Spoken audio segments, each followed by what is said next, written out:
আসসালামু আলাইকুম ওয়া রাহমাতুল্লাহি ওয়া বারাকাতুহু। আহমাদুহু ওয়া নুসাল্লি আলা ওয়ালাইকুম আসসালাম ওয়া রাহমাতুল্লাহি ওয়া বারাকাতুহু। আলহামদুলিল্লাহ। ওয়ালাইকুম আসসালাম রহমতুল্লাহ। চেষ্টার পরে আহ, তারপরে ওয়াইফাই লাইনটা আমরা ঠিক করতে পারিনি। ক্লাসের লিংক দেওয়া হবে, ওই সময় লাইন পাচ্ছে না, ডিস্টার্ব করছে। তো শেষমেশে আহ, এখনো লাইন ঠিক হয়নি। অন্য এক ব্যবস্থা করে এখন জয়েন করলাম। মাঝে মধ্যে একটু ডিস্টার্ব দিতে পারে। যদি ডিস্টার্ব দেয়, সবার যদি সমস্যা হয় তাহলে বোঝা যাবে আমার এখানে হচ্ছে, যেহেতু ওয়াইফাই লাইনের সমস্যা। আচ্ছা, আমরা ক্লাস শুরু করি ইনশাল্লাহ। আজকে যেহেতু দেরি হয়ে গেছে, তামরিন নিয়ে আর আলোচনা করব না। আমরা আগামীকালকে ইনশাল্লাহ তামরিন নিয়ে আলোচনা করবো। আর আপনাদের 23 নাম্বার তামরিন সবারটাই দেখা হয়েছে, শুধু প্রকাশ করা হয়নি যেহেতু কিছু সামান্য কিছু কাজ বাকি আছে। আসলে একটা তামরিন প্রকাশ করতে গেলে অনেক কাজ করতে হয়, আপনারা তো দেখেনি। অনলাইনের উপযুক্ত করতে হয়, ওয়েবসাইটে, অ্যাপসে, আবার থাম্বনেল বানানো, বিভিন্ন কাজ থাকে। এই জন্য প্রকাশ করতে বা সম্পাদনা করতে একটু দেরি হতে পারে। দেরি হলে এর মানে এই নয় যে আপনারা তামলিন লেখা বাদ দিয়ে বসে থাকেন। আপনারা যত সময় জমা দিয়ে দিন, আপনাদের তামলিন দেখাও হবে। কখনো যদি তামলিন সম্পাদনা করে প্রকাশ হয়ে গেছে কিন্তু আপনার ওই তামলিনটা দেখা হয়নি, এমন যদি হয়, তখন আপনি মাদ্রাসার গ্রুপে গিয়ে, মাদ্রাসার হোয়াটসঅ্যাপ নাম্বারে গিয়ে বলবেন, বুঝতে আমার তামলিনটা তো লাইক দেওয়া হয়, মনে হয় দেখা হয়। কারণ লাইক না দিলেই মনে করবেন যে দেখা হয়। আর এটা তখনই বলবেন যখন সম্পাদনা করে প্রকাশ করা হবে। এর আগে গিয়ে বলার দরকার নেই যে উস্তাদ আমার তামনে দেখা হয়নি। কারণ অনেক সময় এমন হতে পারে, বিভিন্ন ব্যস্ততা, বিভিন্ন টেকনোলজি সমস্যার কারণে একটু দেরি হতে পারে। দেরি হলে এই জন্য পেরেশান হওয়ার কিছু নেই, আপনারা সময় মতো জমা দিয়ে।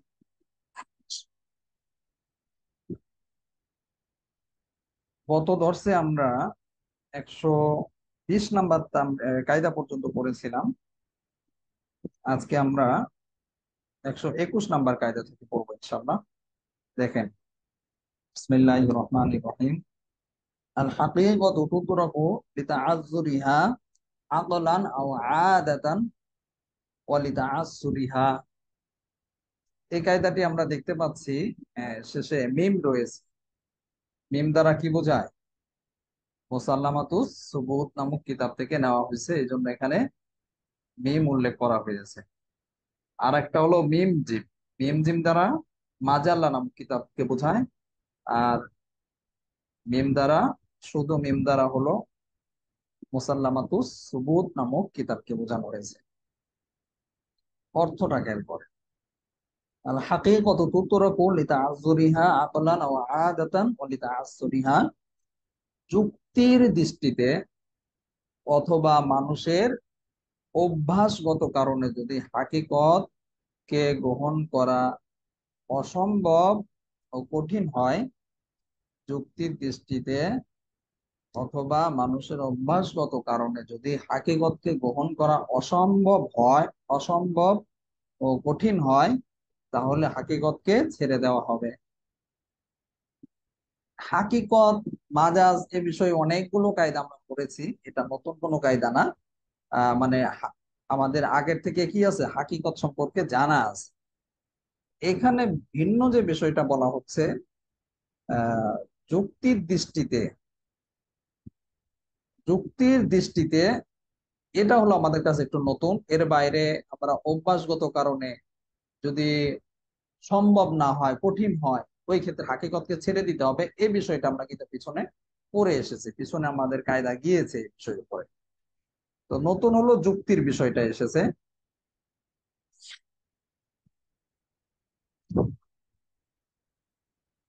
মূলত এখানে যে বিষয়টা আমাদেরকে বলা হচ্ছে, মানে নতুন যে বিষয়টা, সেটা হলো যুক্তিতে যদি একেবারেই ওই বিষয়টা অসম্ভব হয়, অসাধ্য হয়, তাহলেও এই ক্ষেত্রে হাকিকতকে ছেড়ে দেওয়া হবে, হাকিকতের অর্থের উপরে আমল করা হবে না।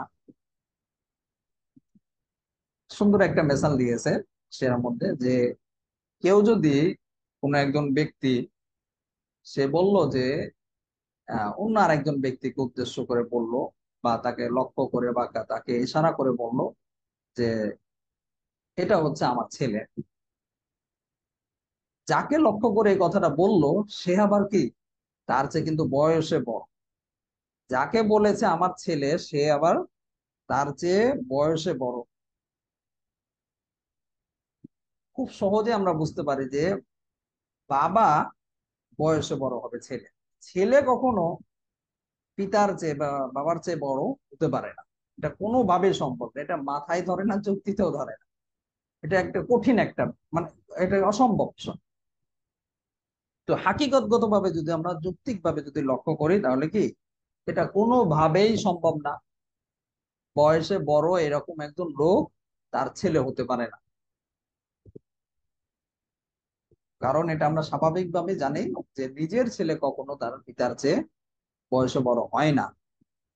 এখন কি, এখন তার এই কথাটা কি হাকিকতান ভাবে এটা গ্রহণযোগ্য নয়, অগ্রহণযোগ্য হিসেবে বিবেচিত হবে।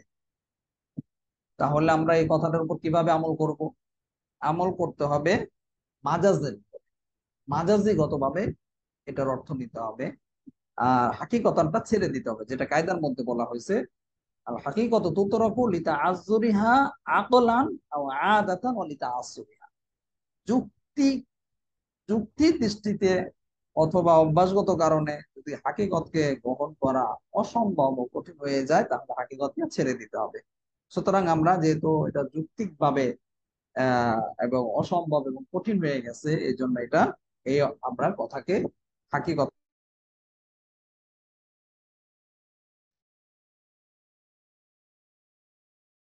বলতে না বলতেই সমস্যা শুরু হয়ে গেছে। আসলে আমি চাচ্ছি না ক্লাসটা মিস না হোক, যেহেতু আহ আমাদের সামনে আর 1 মাসের মতো সময় আছে, আমরা কিতাবটা শেষ করতে হবে। শুরুর দিকে অল্প অল্প করে পড়ানো হয় যাতে করে সবার বুঝতে সুবিধা হয়। মানে ওয়াইফাই এর যেহেতু সমস্যা, এই জন্য একটু সমস্যা হতে পারে, আপনারা আজকে একটু কষ্ট করে ধৈর্য ধরে থাকবেন। আচ্ছা, যেটা বলছিলাম তো বুঝেছেন তাহলে। এখানে আমাদের কি হাকিকতান অর্থাৎ আহ বাস্তবিক যে অর্থটা আছে এটা আমাদের ছেড়ে দিতে হবে, ছেড়ে দিয়ে মাজাজ যে অর্থ নিতে হবে যে মূলত এটা সে তার যে বয়সে বড় এমন একজন লোককে ছেলে বলে সম্বোধন এই জন্য করেছে যে ভালোবাসার দিকে লক্ষ্য করে বা ভালোবাসার খাতিরে এই কথাটা বলছে সে আমার ছেলে। তারপরে অভ্যাসগত ভাবে, অভ্যাসগত ভাবে এরপরে আর একটা হলো কি হাকিকি অর্থ গ্রহণ করাটা কঠিন হয়ে যায়। যেমন কঠিন হয়ে যায়, কেউ যদি, আমরা এর আগে একটা মেসাল দিয়েছিলাম মনে আছে কিনা, যে আমি এই খেজুর গাছ থেকে খাবো না, পিছনে কিন্তু আমরা দিয়েছি। তো এটা কিন্তু হাকিকি ভাবে, হাকিকি অর্থ হলো খেজুর গাছ খাওয়া, খেজুর গাছ থেকে খাওয়া। এটা তো অসম্ভব, কঠিন। এই জন্য হাকিকি অর্থ ছেড়ে দিয়ে মাজাজটা নেওয়া হবে। খেজুর খেজুর গাছের যে রস ফল যেগুলো আছে এগুলো খাওয়া উদ্দেশ্য নেওয়া হবে। আর হাকিকি অর্থ তো এটা কঠিন হওয়ার কারণে, অর্থাৎ গাছ তো খেজুর গাছ তো খাওয়া সম্ভব না, এই জন্য এটা বাদ দেওয়া হবে, উদ্দেশ্য নেওয়া হবে সে গাছের রস এবং ফল খাবে না। কেউ যদি কসম করে বলে যে আমি এই গাছ খেজুর গাছ থেকে খাবো না, এর মানে হলো কি খেজুর গাছের ফল এবং রস খাবে না। কেউ যদি তারপরেও কসম করার পরে যদি খেজুর গাছই খায়, যদিও কঠিন, তারপরে যদি খায় তাহলে তার কসম ভঙ্গ হবে না।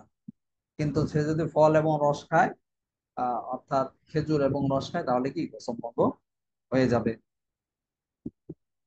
এরপরে অভ্যাসগত ভাবে যেমন মনে করেন যেটা কেউ যদি বলে যে কসম করে বললো যে আমি এই পাতিল থেকে খাবো না, পাতিল থেকে যে খাবো না এটা অভ্যাসগত একটা দিক। অভ্যাসগত ভাবে কিভাবে সম্ভব, অসম্ভব যে সাধারণত আমরা পাতিল থেকে খাবো না মানে কি, মানে হলে পাতিলের মধ্যে যে সমস্ত খাবার রয়েছে এগুলো থেকে আমি খাবো না, এটা হলো মাজাজি। আর অভ্যাসগত ভাবে পাতিল কেউ খায় না, এটা খাওয়ার বস্তু না, আর এটা খাওয়া সম্ভব না, অসম্ভব বিষয়। এই জন্য অভ্যাসগত ভাবেও কি এটা অসম্ভব, এবং এটা হাকিকতানের উপর আমল করা সম্ভব না। এই জন্য এখানেও কসম করলেও আহ, সে যদি পাতিলের মধ্যে কোনো খাবার থাকে, ওই খাবার খেয়ে ফেলে, তাহলে তার কসম ভঙ্গ হয়ে যাবে। যাক, এগুলো পুরান কায়দা, নতুন কিছু নেই। বিষয়টা তো বুঝেছেন সবাই যে যদি যৌক্তিক কারণে অথবা অভ্যাসগত কারণে আহ, যদি হাকিকতকে হাকিকতের উপর আমল করা সম্ভব না হয় বা কঠিন হয়ে যায়, এই ক্ষেত্রে হাকিকতকে ছেড়ে দিয়ে মাজাজের উপর আমল করা হবে। এরপরের কায়দাটা দেখেন, 122 নাম্বার কায়দা, হুকমুত তায়াম্মুমি মাখুযুন মিন হুকমিল মাসহি আলাল খুফাইন। হুকমুত তায়াম্মুমি মাখুযুন মিন হুকমিল মাসহি আলাল খুফাইন। দেখেন, এই কায়দাটি নুন রয়েছে। নুন দ্বারা কি বোঝায় মনে আছে আপনাদের? নুন দ্বারা তাসিসুন নাজরি নামক কিতাবকে বোঝানো হয়েছে, এই জন্য এখানে কি নুন উল্লেখ করা হয়েছে। অর্থটা খেয়াল করেন, তায়াম্মুমের হুকুম মোজার উপর মাসাহ করার হুকুম থেকে গ্রহণ করা হয়েছে। তায়াম্মুমের হুকুম মোজার উপর মাসাহ করার হুকুম থেকে গ্রহণ করা হয়েছে। আমরা অর্থ থেকেই বুঝতে পারলাম যে তায়াম্মুমের যে হুকুমটা আছে, এটা মোজার উপর যে মাসাহ করা, এই হুকুম থেকে গ্রহণ করা হয়েছে। এর মানে কি? এর মানে হচ্ছে মোজার উপর মাসাহ করার হুকুম এবং তায়াম্মুমের হুকুম উভয়টাই কি একই। একই বলতে একই বলতে হলো যেমনি ভাবে আপনার নামাজের সময়ের পূর্বে কেউ যদি মোজার উপর মাসাহ করে, এটা যেমন ভাবে জায়েজ হবে, এমনি ভাবে নামাজের পূর্বে, নামাজের রক্তের পূর্বে যদি কেউ কি করে, মানে নামাজের রক্তের পূর্বে যেরকম মোজার উপর মাসাহ করা জায়েজ আছে, ঠিক তেমনি ভাবে নামাজের রক্তের পূর্বেই আবার কেউ যদি তায়াম্মুম করে, এটাও কি আছে, জায়েজ আছে। কারণ উভয়টার হুকুমে এক। এই জন্যই তায়াম্মুমের মাসাহকে আহ, তায়াম্মুমের মাসাহকে ধৌত করার একটা স্থলাভিষিক্ত করা হয়েছে। যখন ধৌত করা সম্ভব হচ্ছে না, তখন এর স্থলাভিষিক্ত কি তায়াম্মুম। এটা তো আমরা সবাই জানি যে পানি যখন পাওয়া যাবে না, তখন তার স্থলাভিষিক্ত হয়ে যাবে তায়াম্মুম। তায়াম্মুম করে আপনার নামাজ আদায় করতে হবে। এরপরে দেখেন, এরকম অনেকগুলো সাদৃশ্যতা রয়েছে। এই তায়াম্মুমের হুকুম এবং মোজার হুকুমের বিষয়টা কি, অনেকগুলো সাদৃশ্যতা রয়েছে। যেমন মোজার উপর মাসা করার পরে যতক্ষণ পর্যন্ত অজু বাকি থাকে, অর্থাৎ অজু অবশিষ্ট থাকে, ততক্ষণ পর্যন্ত কি আপনি চাইলে আহ বিভিন্ন বিষয়ের উপরে নামাজ আদায় করতে পারেন। এটা নফল হোক, ওয়াজিব হোক, ফরজ হোক, বিভিন্ন আহ আপনি নামাজ আদায় করতে পারবেন। ঠিক একই বিষয়টা কিন্তু তায়াম্মুমের ক্ষেত্রে, উভয়ের ক্ষেত্রে কি একই হুকুম হবে। তায়াম্মুম করেও আপনি চাইলে বিভিন্ন নামাজ আদায় করতে পারবেন, যেমন ভাবে মোজার উপর মাসাজ করে আদায় করা যায়। আরো দেখেন, মিল দেখেন, যেমন আপনার মোজার উপর নামাজের মধ্যে যদি মোজার উপর মাসাজ করার যে সময় আছে, এই সময়টা যদি অতিবাহিত হয়ে যায়, সময়টা যদি পার হয়ে যায়, তাহলে কি নামাজ কিন্তু ভেঙে যাবে, কারণ তার সময় অতিবাহিত হয়ে গেছে। ঠিক একইভাবে তায়াম্মুমের মধ্যে তায়াম্মুম করছে কেউ, তায়াম্মুম করে নামাজে দাঁড়িয়েছে, এরপরে যদি নামাজের মধ্যে যদি পানি ব্যবহারের উপর সক্ষম হয়ে যায়, অর্থাৎ যে অক্ষমতার কারণে সে তায়াম্মুম করেছিল, অক্ষমতা দূর হয়ে গেছে, আহ তাহলে কি হয়ে যাবে, তার নামাজ ভেঙে যাবে। তো মূল কথা হলো, দেখেন এখানে যেটা আমাদেরকে বলা হয়েছে, হুকমুত তায়াম্মুমি মাখুযুম মিন হুকমিল মাসহি আলাল খুফাইন। তায়াম্মুমের হুকুম মোজার উপর মাসাহ করার হুকুম থেকে গ্রহণ করা হয়েছে। এই জন্য আমরা কি উভয়টার হুকুমই উভয়টার হুকুমই একরকম দেখতে পাই। এরপরের কায়দাটা দেখেন, 123 নাম্বার কায়দা, আল হাকামু কাল কাদি। এই কায়দাটি আমরা দেখতে পাচ্ছি শিন নুন, শেষে কি রয়েছে, শিন নুন রয়েছে। শিন নুন মানে কি? শিন নুন মানে হলো, এই কায়দাটি আলাস বা নাজার কিতাব থেকে নেওয়া হচ্ছে, এই জন্য মুসান্নিফ শিন নুন উল্লেখ করেছেন। অর্থটা খেয়াল করেন, সালিসের বিচারক, সালিসের হাকাম দ্বারা কি উদ্দেশ্য? আল সালিসের বিচারক কাজীর ন্যায়। সাধারণত বিচারক কি হয়ে থাকে, দুই ভাগে বিভক্ত হয়ে থাকে। একটা তো স্বাভাবিক বিচারক, যিনি বিচারক আছেন সরকারি ভাবে বা শাসকের পক্ষ থেকে, যাকে কাজীও বলা হয়। আর একটা হলো সালিসের বিচারক, গ্রাম্য আদালতে বা গ্রামীণ ভাবে একটা সালিস হয়। তো এখানে যেটা বলা হচ্ছে যে সালিসের বিচারক কাজীর মতো, অর্থাৎ কাজীর যেরকম কিছু কিছু হুকুম আছে, এগুলো কি সালিসের বিচারকের ক্ষেত্রেও কিছু কিছু হবে।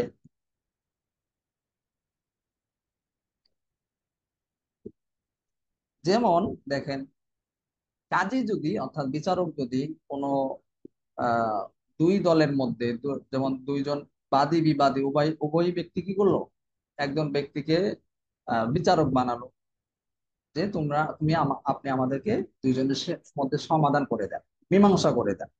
এখন এই যে মীমাংসা করার জন্য একজনকে বিচারক বানালো, দুইজনে একজনকে প্রতিনিধি বানালো, দায়িত্ব দিল, ওই ক্ষেত্রে কি হবে, ওই ব্যক্তিটা কাজীর সমস্তরে পৌঁছে যাবে। কাজীর বিচারকে যেরকম ভাবে বিচার করার পর তার বিচারকে মেনে নেওয়া, তার উপর আমল করাটা আবশ্যক হয়ে যায়, ঠিক একইভাবে কি এই যে উভয় বাদী বিবাদীর সম্মতিতে যাকে বিচারক বানানো হলো, তার ফয়সালার উপর আমল করাটাও জরুরি হয়ে যাবে। তেমনি ভাবে কাজী যেরকম নিজের, এর আগে আমরা ভিন্ন আর একটা কায়দার মধ্যে পড়ে এসেছি, কাজী কি করতে পারে না, বিচারক তার নিজের ছেলে মেয়ে, তারপরে তার পিতা মাতা, স্ত্রী, এদের ক্ষেত্রে ফয়সালা করতে পারে না। ঠিক একই ভাবে যে এটা সালিসের যারা বিচারক রয়েছে, তারাও কি ফয়সালা করতে পারবে না। কেন করতে পারবে না? এই যে আমরা কায়দার মধ্যে পড়লাম না, আল হাকামু কাল কদি, সালিসের বিচারক হচ্ছে কি কাজীর বিচারকের মতো। তবে দেখেন, একটু ভিন্নতা আছে।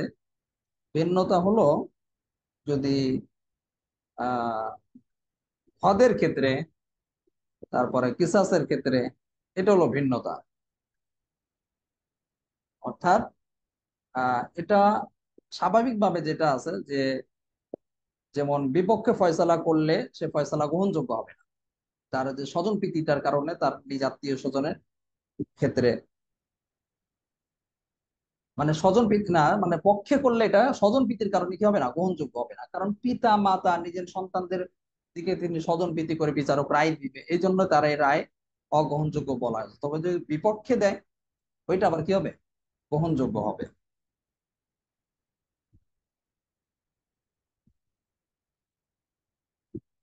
বুঝেছেন সবাই? তাহলে আমরা কি জানলাম, যে সালিসের যে বিচারক আছে তিনি হলো কাজীর মতো। কাজীর যেরকম ভাবে কিছু কিছু বিষয় আছে তার কথা মেনে নেওয়া হয়, ঠিক কিভাবে সালিসের বিচারকের কথাও মেনে নেওয়া হবে। সালিসের হুকুমটা কাজীর হুকুমের বিপরীত হবে যখন হদ এবং কিসাসের বিষয়টা আসবে। যেহেতু এটা একটা জটিল মাসালা, এই জন্য এটা কি এখানে বিপরীত হবে। আচ্ছা, তারপরে কায়দাটা দেখেন, 124 নম্বর কায়দা, হুকুমুশ শাইই কদ ইয়াদুরু মা খাসাইসিহি। হুকুমুশ শাইই কদ ইয়াদুরু মা খাসাইসিহি। এই কায়দাটি আমরা দেখতে পাচ্ছি নুন রয়েছে। নুন দ্বারা কি বোঝানো হয়েছে?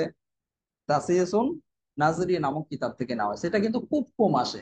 নুনটা কি আমরা খুব কম দেখতে পাই, সাধারণত আসে না, মাঝে মধ্যে হঠাৎ দেখতে পাই। তো এটা মনে রাখবেন, নুন দ্বারা তাসিসুন নাজরি নামক কিতাবকে বোঝানো হয়েছে, এই জন্য এখানে সাংকেতিক চিহ্ন হিসাবে মুসান্নিফ নুন উল্লেখ করেছেন। অর্থটা খেয়াল করেন, কখনো কখনো কোন জিনিসের হুকুম বৈশিষ্ট্য সহকারে আবর্তিত হয়। হুকমুশ শাইই কদ ইয়াদুরু মা খাসাইসিহি। কখনো কখনো কোন জিনিসের হুকুম বৈশিষ্ট্যের বৈশিষ্ট্য সহকারে আবর্তিত হয়। কি বোঝালো? বোঝালো এই কায়দার মধ্যে যে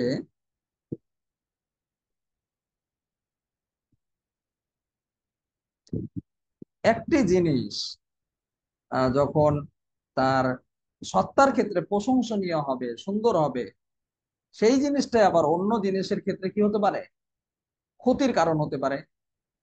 আমি আরেকটু খোলাসা করে বলি, মানে একটা জিনিস এক জায়গায় বা একটা বস্তু এক জায়গায় খুবই সুন্দর বা খুবই ফায়দাজনক, উপকারী, ওই জিনিসটাই অন্য জায়গায় গিয়ে ওটা ক্ষতির কারণ হবে বা ওইটা অগ্রহণযোগ্য হবে।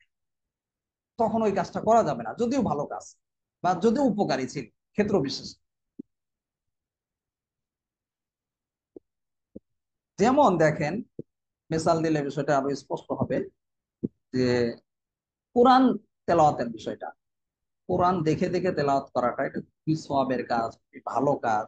কোরআন তেলাওয়াতের কথা আহ অনেক কোরআনের আয়াতের মধ্যে, হাদিসের মধ্যে বলা হয়েছে। তবে এই যে দেখে পড়াটা, যে কোরআন তেলাওয়াত দেখে দেখে তেলাওয়াত করাটা যে উত্তম ভালো কাজ, এই কাজটাই যখন নামাজের মধ্যে যাবে, অর্থাৎ নামাজের মধ্যে কেউ যদি দেখে দেখে কোরআন তেলাওয়াত করে, তখন কিন্তু হানাফি মাযহাবের আলোকে অর্থাৎ উলামায়ে আহনাফের দৃষ্টিতে তখন তার নামাজ ভঙ্গ হয়ে যাবে।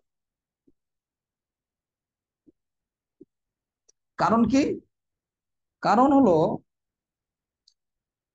হানাফি মাযহাবের ক্ষেত্রে আরো কিছু কথা আছে, আমি এটা একটু পরে বলছি। এটা একটু বাড়তি আলোচনা হবে, যেহেতু এটা নিয়ে আমাদের আহ প্রায় 1-2 বছর আগে এটা নিয়ে খুব বিতর্ক হয়েছিল অনলাইন।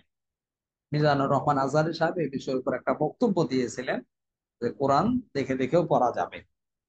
তারপর এটা নিয়ে খুব বিতর্ক হয়। এই জন্য সামান্য একটু কথা না বললেই নয়, এটা একটু পরে বলছি। মূল কথাটা হলো, এটা বোঝার চেষ্টা করেন। নামাজে কোরআন দেখে দেখে তেলাওয়াত করলে এটা নামাজ ভঙ্গের কারণটা কি জন্য, এটা কারণটা কি? কারণটা হলো নামাজের যে বৈশিষ্ট্য আছে, এটা নামাজের বৈশিষ্ট্য বিরোধী। নামাজ পড়বেন আবার অন্য কোনো কাজের সাথে যুক্ত থাকবেন, এটা কিন্তু নামাজের মধ্যে, নামাজের যে সত্তা বা নামাজের যে শৃঙ্খলা, এই শৃঙ্খলা বিরোধী, নামাজের বৈশিষ্ট্য বিরোধী। এই বৈশিষ্ট্যটা একটু আমরা খেয়াল যদি করি, যেমন মনে করেন নামাজের মধ্যে এক সময় কথা বলা জায়েজ ছিল, সহিহ হাদিস এখনো আছে। সহিহ হাদিসের মধ্যে, বিভিন্ন হাদিসের মধ্যে দেখবেন যে সাহাবায়ে কেরাম নামাজের মধ্যে কথা বলতেন। এমন আছে তারা নামাজ পড়তে এসেছেন, একজন আরেকজন জিজ্ঞাসা করছেন, ভাই কয় রাকাত হইছে? বুঝেছেন? সালাম দিতেন নামাজের মধ্যে এসে, আসসালামু আলাইকুম। আর একজন আর বলতেন ওয়ালাইকুম সালাম। সালামের উত্তর দিয়ে আবার রুকু সিজদা করতেন। এটা জায়েজ ছিল।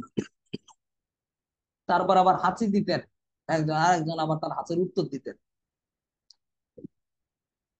কিন্তু পরবর্তীতে দেখেন, এই সমস্ত বিষয় কি নামাজের বৈশিষ্ট্যের বিপরীত হওয়ার কারণে এগুলো পরবর্তীতে নামাজ ভঙ্গের কারণ হিসেবে দাঁড়ানো হয়েছে বা নামাজের মধ্যে নিষিদ্ধ হয়ে গেছে।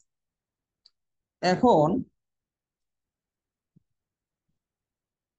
আমরা এই যে কায়দাটা বললাম, কায়দার সাথে প্রথমে বিষয়টা বোঝার চেষ্টা করো। হুকমু শাইই কদ ইয়াদুরু মা খাসাইসিহি, কখনো কখনো কোন জিনিসের হুকুম বৈশিষ্ট্য সহকারে আবর্তিত হয়, যে বৈশিষ্ট্যটা আছে ও বৈশিষ্ট্য সহকারে আবর্তিত হয়।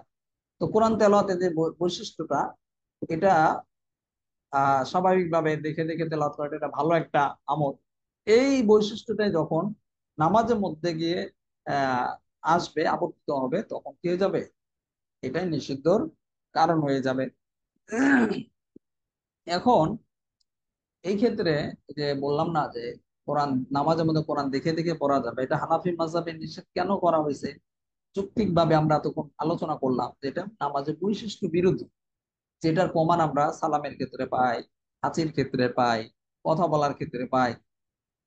সব জায়গায় আমরা দেখতে পাই যে নামাজের বৈশিষ্ট্যের সাথে মেলে না, আলাদা একটা কাজ কাম করা হয়, এরকম কিছু নামাজের মধ্যে নেই।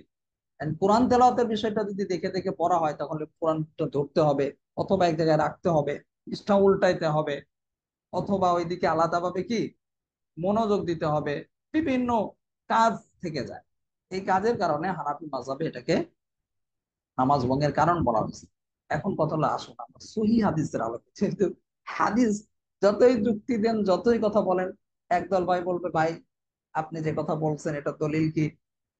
অথচ আমরা দেখতে পাই একটা সহিহ হাদিসের মধ্যে এসেছে, আয়েশা রাদিয়াল্লাহু আনহার গোলাম জাফওয়ান, তিনি নামাজের মধ্যে কোরআন দেখে দেখে পড়েছেন। এখন দেখেন, এই যে একটা মানে হাদিস এসেছে আয়েশা রাদিয়াল্লাহু আনহার গোলামের বিষয়। গোলামের একটা আমল, তিনি নামাজের মধ্যে কোরআন দেখে দেখে কোনো একবার পড়েছেন। এই গোলামের আমলটাকে, আয়েশা রাদিয়াল্লাহু আনহা গোলামের আমলটাকে এখন আমাদের দেশের ভাইয়েরা, নামাজাবি বা সালাফি আহলে হাদিস ভাইয়েরা নিজেদের দলিল বানিয়ে নিয়েছে যে না, নামাজের মধ্যে কোরআন দেখে দেখে পড়া যাবে। এখন আমাদের উল্টা ভাই একটা প্রশ্ন, আপনারা না বলেন কোরআন এবং সহি সুন্নাহ, ইদানিং বলেন সহি সুন্নাহ, সহি হাদিস বাদ হয়ে গেছে, সহি সুন্নাহ বলেন। কোরআন এবং সহি সুন্নাহ মোতাবেক জীবনযাপন করতে হবে, কোরআন এবং সহি সুন্নাহকে অনুসরণ করতে হবে। তাহলে এটা কি সুন্নাহ? রাসূল সাল্লাল্লাহু আলাইহি ওয়াসাল্লামের সুন্নাহ হলো? রাসূল সাল্লাল্লাহু আলাইহি ওয়াসাল্লাম সুন্নাহ তো না ভাই, নামাজের মধ্যে কোরআন দেখে দেখে পড়া। সহি হাদিস তো দূরের কথা, কোন জয়ীফ হাদিসের মধ্যেও পাওয়া যাবে না যে রাসূল সাল্লাল্লাহু আলাইহি ওয়াসাল্লাম নামাজের মধ্যে কোরআন দেখে দেখে পড়েছেন। এটা রাসূল সাল্লাল্লাহু আলাইহি ওয়াসাল্লাম সুন্নাহ দ্বারা সাব্যস্ত। তাহলে এখানে সুন্নাহ গেল কোথায় বলেন? হ্যাঁ, এখানে আরেকটা কথা আপনাদের বলে রাখি, ক্ষেত্র বিশেষে অপারগতার সময়ে ওলামায়ে আহনাফও কোথাও কোথাও বলেন যে নামাজের মধ্যে কোরআন খুব প্রয়োজনের ক্ষেত্রে দেখে পড়া জায়েজ আছে। এখন এটাকে স্বাভাবিকভাবে কিন্তু মাজুরের হালতে তো অনেক কিছু জায়েজ, কিন্তু স্বাভাবিক হালতে এটা জায়েজ হবে না। রাসূল সাল্লাল্লাহু আলাইহি সাল্লাম, আমি দুইটা হাদিসের হাওলা দিই, যদিও আপনারা এই বিষয়ের উপর সম্ভবত মনে হয় তামরিন করানো হয়েছে এর আগের বছরে, আমার স্পষ্ট কোন বিষয়ে হাওলাটা দেওয়া হয়েছে আমার মনে নেই। তা আপনাদের আমি বলে দেই, এটা চাইলে আপনারা নিজেরা লিখে রাখতে পারেন, যাচাই করতে পারেন। যেমন সুনানে আবু দাউদের 861 নম্বর হাদিস, সুনানে আবু দাউদের 861 নম্বর হাদিস, আবার সুনানে নাসাই 927 নম্বর হাদিস, সুনানে নাসাইর 927 নম্বর হাদিস, আর সুনানে আবু দাউদের 861 নম্বর হাদিস। এই দুইটা হাদিসের হাওলা যে দিলাম, এগুলো যদি আপনি খুলে দেখেন, এখানে রাসূল সাল্লাল্লাহু আলাইহি সাল্লাম কি অনুসরণ করতে বলেছেন? যে আপনি কোরআন তেলাওয়াত করতে পারেন না, মুখস্থ নেই, নামাজের মধ্যে পড়বেন এতটুকু পারেন না, তখন কি আপনি দেখে পড়বেন না কি করবেন? এটা রাসূল সাল্লাল্লাহু আলাইহি সাল্লাম স্পষ্ট ভাবে বলে দিয়েছে এই হাদিসের মধ্যে। হাদিসটা সহিহ। রাসূল সাল্লাল্লাহু আলাইহি ওয়াসাল্লাম সুন্নাহ হচ্ছে নামাজের মধ্যে কোরআন দেখে না পড়ে, যদি কোরআন তুমি না পড়তে পারো বা তোমার যদি আত্মস্থ না থাকে, তুমি সুবহানাল্লাহ, আলহামদুলিল্লাহ, লা ইলাহা ইল্লাল্লাহ, এই যে জিকির গুলি আছে, কিছু জিকিরের কথা বলেছে, এই জিকির গুলোর মাধ্যমে নামাজ আদায় করতে হবে। তারপর কোরআন দেখে পড়া যাবে না, এরকম কোনো অনুমতি রাসূল সাল্লাল্লাহু আলাইহি ওয়াসাল্লাম দেননি। তাহলে রাসূল সাল্লাল্লাহু আলাইহি ওয়াসাল্লাম সুন্নাহ হচ্ছে জিকির দিয়ে নামাজ পড়া, কোরআন তেলাওয়াত না পারলে, অসম্ভব হলে। আর আপনি যাচ্ছেন হলো কোরআন দেখে পড়তে, তাও কি আয়েশা রাদিয়াল্লাহু আনহা গোলাম কোন একটা সময় আমল করছেন বা কোন একটা সময় তিনি কোরআন দেখে পড়েছেন, তিনি কি কারণে পড়ছেন, কি ওজরের কারণে, এটা ভিন্ন একটা বিষয়। সেখানে রাসূল সাল্লাল্লাহু আলাইহি ওয়াসাল্লাম সুন্নাহকে বাদ দিয়ে আপনি একটা গোলামের, আয়েশা রাদিয়াল্লাহু আনহা গোলামের আমলকে আপনি প্রাধান্য দিচ্ছেন, কিন্তু সুন্নাহ গেল কোথায় ভাই? এই যে যে সুন্নাহ, আমি বলেছিলাম আপনাদের একটা মুহাজারা করানো হয়েছিল, কিন্তু গুরুত্বপূর্ণ একটা মুহাজারা, যে সুন্নাহ বনাম জায়েজ। তো এখানে এই বিষয়ের উপর খুব আলোচনা করা হয়েছে দালিলিক ভাবে, যুক্তিক ভাবে। কিন্তু আমি তখন বলেছিলাম ওই মুহাজারার মধ্যে যে আমাদের দেশের ভাইয়েরা, লামাজাবি ভাইয়েরা বলেন সুন্নাহ সুন্নাহর কথা, কিন্তু মাঝে মধ্যে তাদের সুবিধা অনুযায়ী সুন্নাহকে বিসর্জন দিয়ে বসে। তার অনেকগুলো প্রমাণ আমি দিয়েছিলাম মুহাজারার মধ্যে। কিন্তু উলামায়ে আহনাফ যখন মানুষের মানুষের ফায়দার জন্য, মানুষের উপকারিতার দিকে লক্ষ্য করে, যেমন ফিতরা, সুন্নাহ হচ্ছে আহ কিসমিস দিয়ে বা যে জিনিসগুলোর কথা উল্লেখ করা হয়েছে, ওই জিনিসগুলো দিয়ে দেওয়া হলো সুন্নাহ। কিন্তু উলামায়ে আহনাফ বলেন জায়েজের, কেউ যদি টাকা দিয়ে দেয় এটাও জায়েজ আছে, কারণ ওই জিনিসগুলোতে দেওয়া, কিসমিস দিয়ে দেওয়া, আরো যেগুলোর কথা বলা হয়েছে, ওইগুলোতে দিতে গেলে অনেক টাকা লাগবে মানুষের জন্য, অনেক, আবার ওইগুলো মানুষের উপকারেও আসে। টাকা দিয়ে দিলে যে কোনো উপকার আসবে, সে যে যে জিনিস ইচ্ছা সেই জিনিস দিয়ে। কিন্তু আমরা এই যে উলামায়ে আহনাফ মানুষের প্রয়োজনের দিকে লক্ষ্য করে, এটা তো এখন বর্তমানে বাস্তবিকভাবে প্রমাণিত যে আসলে টাকাতে দিলে মানুষের খুব উপকারে আসে। ইংল্যান্ডের মতো দেশেও দেখা গেছে কিছু মানুষ বিভিন্ন আহ আটা দিয়ে, কিসমিস ইত্যাদি দিয়ে দিয়েছে, ওইগুলি নেওয়ার মতো লোক নেই, মসজিদে পড়ে রয়েছে। আর টাকা হলে কিন্তু একটা মানুষ তার প্রয়োজন মাফিক জিনিস কিনে খেতে পারতো। উলামায়ে আহনাফ প্রয়োজনের দিকে লক্ষ্য করে তবে এদের আমলের দিকে লক্ষ্য করে তারপরে তারা এটাকে জায়েজ করেছে। তো এটা নেই, ঝগড়াঝাটি শেষ নেই। না সুন্নাহ বাদ দেওয়া হয়েছে, ভাই আপনারা কি সুন্নাহর উপর আমল করেন? বলছেন চাল দিয়ে দিচ্ছেন, ভাই চালের কথা কি হাদিসে এসেছে? বলেন খাদ্যদ্রব্যদের ফিতরা দেওয়ার কথা, খাদ্যদ্রব্যের মধ্যে কি চাল আছে? চালের কথা রাসূল সাল্লাল্লাহু আলাইহি ওয়াসাল্লাম বলছেন। তো রাসূল সাল্লাল্লাহু আলাইহি ওয়াসাল্লাম থেকে আপনি এক লাইন বেশি বুঝে গেলেন না? যেটা স্পষ্ট ভাবে উল্লেখ করে দিয়েছেন এই এই জিনিস দিয়ে দিতে হবে, ওইগুলো বাদ দিয়ে আপনাকে চাল দিয়ে দিচ্ছে, তাহলে এটা তো কিয়াস করলেন। আর এই কিয়াসটাই তো উলামায়ে আহনাফ করেছে, মানুষের ফাজাইলের দিকে লক্ষ্য করে, মানুষের মানুষের উপকারিতার দিকে লক্ষ্য করে। যাই হোক, এটা ভিন্ন একটা আলোচনা, এখানে আমি করতে চাই না, শুধু এতটুকু আপনাদেরকে বললাম। আরো অনেক কথা বলা যেতে পারে, আমরা এখন বলবো না আজকে, যেহেতু আমাদের একটু ওয়াইফাই সমস্যা হয়েছে, তারপর কিছুক্ষণ পর আমাদের লাইনটা কেটে যাবে। ওয়াইফাইতে আমরা কানেক্ট করতে পারিনি, এটা ফ্রি ভার্সন ব্যবহার করা হচ্ছে। এই 40 মিনিট পরে এটা কেটে যাবে। আচ্ছা, পরের কায়দাটা দেখেন, 125 নাম্বার কায়দা। যারা আপনারা ওই মুহাজারাটায় ছিলেন না, সুন্নাহ বনাম জায়েজ এই শিরোনামে একটা মুহাজারা হয়েছিল, ওই মুহাজারাটা দেখে নেবেন, অবশ্যই দেখবেন, এটা খুব গুরুত্বপূর্ণ, খুবই গুরুত্বপূর্ণ। এটা দেখলে ইনশাল্লাহ এই কায়দাটা আরো স্পষ্ট হবে এবং এই মাসালাটা আরো স্পষ্ট হয়ে যাবে। পরের কায়দাটা দেখেন, 125 নাম্বার কায়দা, আল খাসসু মুবাইয়িনুন ফালা ইয়ালহাকুহুল বায়ান। অর্থটা খেয়াল করেন, খাস একটি স্পষ্ট বিষয়, খাস একটি স্পষ্ট বিষয়, সুতরাং তার সাথে ব্যাখ্যা যুক্ত হবে না, সুতরাং তার সাথে ব্যাখ্যা যুক্ত হবে না। বুঝেছেন? আল খাসসু মুবাইয়িনুন ফালা ইয়ালহাকুহুল বায়ান। খাস হলো মুবাইয়িন, একটা স্পষ্ট একটা বিষয়, স্পষ্ট একটা কি প্রমাণ, যার সাথে ফালা ইয়ালহাকুহুল বায়ান, এর সাথে কোনো বয়ান বা ব্যাখ্যা বিশ্লেষণ যুক্ত হবে না। এর মানে কি? এর মানে বোঝানো হচ্ছে যে খাস হলো এমন একটা শব্দকে খাস বলা হয় যেটা নির্দিষ্ট একটা অর্থের জন্য বানানো হয়েছে, ওই নির্দিষ্ট অর্থটাই সেটা প্রকাশ করবে বা ওই নির্দিষ্ট অর্থটাই গ্রহণ করা হবে। এর বাইরে গিয়ে দ্বিতীয় কোনো অর্থ যুক্ত করা যাবে না বা এটার কোনো সম্ভাবনাও নেই। যে অর্থের জন্য বানানো হয়েছে ওই অর্থটাই শুধু গ্রহণ করতে হবে, অন্য অর্থ গ্রহণ করা যাবে না। বুঝেছেন? যেমন দেখেন, কোরআনের মধ্যে এক জায়গায় আল্লাহ তাআলা বলছেন না, ফাকরাউ মা তায়াসসারা মিনাল কোরআন, দেখেন হাসিয়ার মধ্যে এসেছে কথা, ফাকরাউ মা তায়াসসারা মিনাল কোরআন। এটার সাথে আমরা আগের কায়দাটার একটু মিল পাই। দেখেন আল্লাহ তাআলা নিজে বলে দিচ্ছেন যে ফাকরাউ মা তায়াসসারা মিনাল কোরআন, যেখানে তোমার সহজ ওইখান থেকে পড়ো। বলেন না যে তোমার যেখান থেকে সহজ হয় সেখান থেকে তুমি দেখে দেখে পড়ো নামাজের মধ্যে। এখানে আল্লাহ তাআলাও বলেন না, বলছে যতটুকু সহজ হয় তারপর ওইটুকুই পড়ো। আল্লাহ তাআলা তো এটা বলতে পারতেন যে তুমি দেখে দেখে পড়ো, তাহলে তো আরো সহজ, এটা বলেন না। দেখে দেখে না পড়তে বলে বলছেন কি, সহজ যে অংশটুকু সহজ ওইটুক দিয়ে তুমি নামাজের মধ্যে তেলাওয়াত করো। তো এখানে দেখেন, এটা আমি আগের কায়দার সাথে একটু মিলাইলাম, মানে ওই যে নামাজের মধ্যে কোরআন দেখে দেখে পড়ার বিষয়, ওইটার সাথে একটু মিলালাম। তো এখান থেকে আমরা কিছুটা ইঙ্গিত পাই যে মুখস্থই পড়তে হবে নামাজের মধ্যে, দেখে দেখে পড়ার কোনো সুযোগ বা অবকাশ নেই। যদি অবকাশ থাকতো তাহলে আল্লাহ তাআলা এখানে আয়াতের মধ্যে স্পষ্ট করে দিতেন, অথবা রাসূল সাল্লাল্লাহু আলাইহি ওয়াসাল্লামও তাসবিহ না পড়তে বলে বলতেন কি তোমরা দেখে দেখে পড়ো, তাহলে এটা আরো ইজি ছিল, সহজ ছিল, কিন্তু এটাও তিনি বলেননি। তারপরে আমরা একটু এই কায়দার মধ্যে কি পড়লাম, যেখানে স্পষ্ট ভাবে খাস অর্থ হয়েছে স্পষ্ট, ওইখানে কি ব্যাখ্যা বিশ্লেষণ বা বয়ান গ্রহণ করা যাবে না।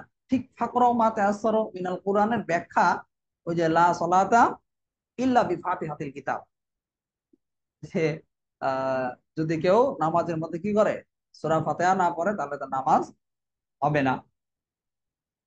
তো এই হাদিসে এই যে আয়াত আছে, আয়াতের কি ব্যাখ্যা হিসেবে গ্রহণ করা যাবে না বা সাব্যস্ত করা যাবে না। কি জন্য যাবে না? ব্যাখ্যা হিসেবে বলতে কি, ফাকরাউ মা তায়াসসারা মিনাল কোরআন, যে কোরআন তেলাওয়াত করতে বলেছেন, এখানে ফাতিহাকে ফরজ হিসেবে সাব্যস্ত করা যাবে না। যদি ফাতিহা না পড়ে তার নামাজ হবে না, এটা ফরজ সাব্যস্ত করা যাবে না, যেটা উলামায়ে আহনাফ ওয়াজিব বলেছে। কি জন্য বলেছেন দেখেন, এই কায়দার মধ্যে এটা বলে দিয়েছে যে আল খাসু মুবাইয়িনুন ফালা ইয়ালহাকুহুল বায়ান।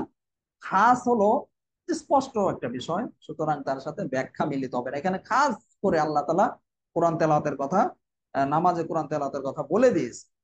এখানে আপনি আহ ওই সূরা ফাতিহার কি এই ব্যাখ্যাকে যুক্ত করা যাবে না, কারণ আমরা জানি যে যেখানে খাস করে বলা হয় এখানে ব্যাখ্যা গ্রহণযোগ্য হয় না। এরপরে কায়দাটা দেখেন, 126 নম্বর কায়দা, খয়রুল আহাদি। আচ্ছা, এখানে আরেকটা বিষয় আছে, এই কায়দাটা একটু জটিল। 126 এবং 127 নম্বর কায়দা, যদি লাইন কেটে যায় তাহলে আজকে যেহেতু আমাদের একটু সমস্যা অনলাইনে, আজকে এই পর্যন্ত দর্শ থাকবে। ইনশাল্লাহ আমরা আগামীকালে তারপর থেকে দর্শ করবো। যে কোনো সময় লাইন কেটে যেতে পারে, যেহেতু ওয়াইফাই সমস্যা, আরো সমস্যা আজকে হচ্ছে। ইনশাআল্লাহ। আর আমরা যতটুকু পারি ইনশাল্লাহ আমরা আলোচনা করি। দেখেন আজকে 126 নম্বর কায়দাটা আর 127 নম্বর যে কায়দাটা আছে, উভয় কায়দায় একই বিষয়।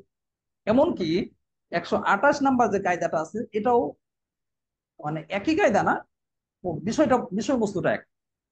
তো আমরা বুঝার সুবিধার্থে আমরা কায়দাটা একটু উল্টাপাল্টা করে পড়বো। এর মানে 127 নম্বর কায়দার আগে পড়বো,